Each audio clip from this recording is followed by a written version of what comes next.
So, I just got done watching MBT's new video about how the new Yu-Gi-Oh player experience is just awful, and what that means for the game. And, I mean, it's a really good video.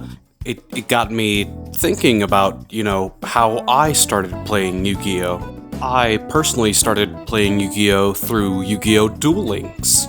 And I wish so badly I could take the first 4 years of Duel Links and compress them into a 20-minute to a week-long experience so that new players could just get streamlined before they graduate to the full TCG game. Legitimately, I started with no Yu-Gi-Oh! Knowledge whatsoever.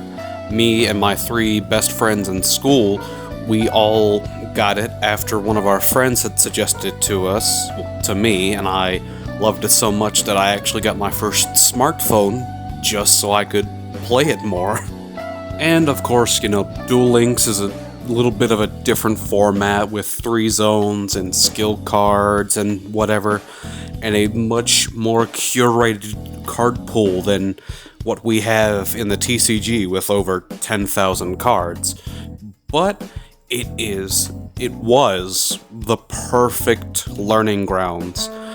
I started off playing a defensive deck, and I learned very quickly that just sheer defense wasn't going to work alone, and I finally picked up my own deck with a Blue Eyes and Black Magician of Chaos or whatever the vanilla ritual is. And I made my own deck with that, and Flame Armor Ninja, and Beatdown, and started winning against my best friend. And that kickstarted my whole learning what a good card was, what a good strategy was. And throughout GX era, when they introduced more powerful trap cards and ancient gears, which I love very much, and just up and onward through 5Ds and Dark Side of Dimensions, just all of that really instilled what Yu-Gi-Oh! Was supposed to be into me, and how to tell apart a good card. And being able to tell what a good card is, or what you find good about a card to make it worth using, is very important in Yu-Gi-Oh!, I believe. Because you can give a new player 3 copies of every single card in the game, but if they have Red Eyes Fusion and Red Eyes Slash Dragon, 2 fairly good cards, but they're also running Yellow Luster Shield and Blue Medicine and stuff like that, they're never going to learn what card is the problem in their deck if they're stuck on Master Duel in what's supposed to be the lower ranks, playing against copied meta decks and stuff from 4 years ago that is still as competitive as it was back then. A curated Yu-Gi-Oh! Experience is really important to help learn.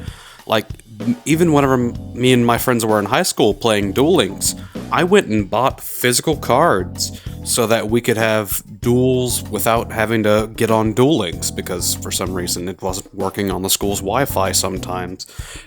But I would have a Dark Magician deck and a Blue Eyes deck that I built specifically to be equal in power against each other, and some of those are some of my favorite Yu-Gi-Oh! Memories that I have.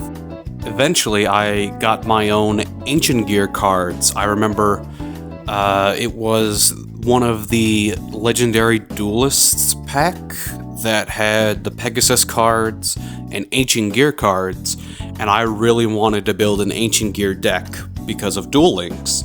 And I remember I was going to a funeral or something, and before we went to Walmart, and I wanted to get a couple packs, and on the very last card, I pulled the Ancient Gear Golem, and I was just so happy. I loved that experience.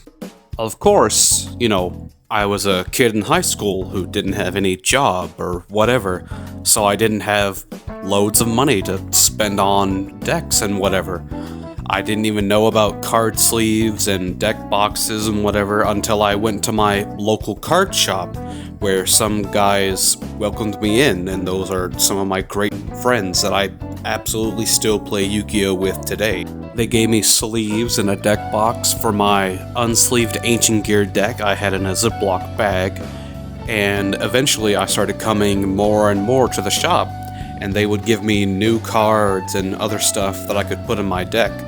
I remember back when Ancient Gear Fusion was like $60 or something, one of the guys traded with another one of our friends for like $60 worth of cards for Ancient Gear stuff, and like Ancient Gear Fusions as well, and just gave them all to me, because they're awesome like that. Some of the Yu-Gi-Oh! Community members I know are absolutely wonderful. Now, I can't say that I'm the best competitive player. I mean, I play my own version of Skull Servants, and I have a very strong honor code of I don't like these cards being played against me, so I'm not going to play these cards. You know, the golden rule, whatever. But that doesn't mean that I'm no slouch. I am quite knowledgeable on Yu-Gi-Oh! Rulings and intricacies and stuff like that, and I really enjoy some of it. Some rulings are made by a kid who cheated on the playground and got hired at Konami, and they just said, yeah, you get to make the rules now, buddy. Anyways, I just find it really saddening that Duel Links experience with my friends is not easy to replicate, especially if you are on Master Duel or something like that. It's just... I don't know. I mean, I'm able to build newer player decks that are like, I'm playing low power Dark Scorpions. It's two things that are already synonymous with each other, but I'm playing bottom of the barrel power Dark Scorpions, and I have other decks built to kind of replicate that early Duel Links feel, but I don't really know if it's the same. It's not really.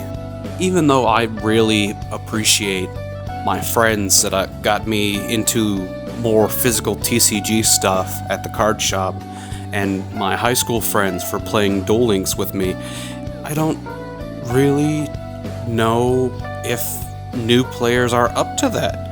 I mean, do you really want to have veteran players come and coddle you for multiple months, or even longer maybe? Probably not that long, but you understand what I mean. Do you need veteran players to come and coddle you just so that you can find fun in Yu-Gi-Oh? I don't really know. It's a really strange topic. I don't really have the answer to, and many people at Konami and other Yu-Gi-Oh community members don't really know either. It's just a thing. Yu-Gi-Oh's weird. Yu-Gi-Oh can be complicated and simple all at the same time, but I'm gonna stop rambling, because this is all I had to say. Yeah, that's it. But if you're a new Yu-Gi-Oh player, go watch Rata and Archetype Archive, please. I promise you, you will enjoy the game a lot more.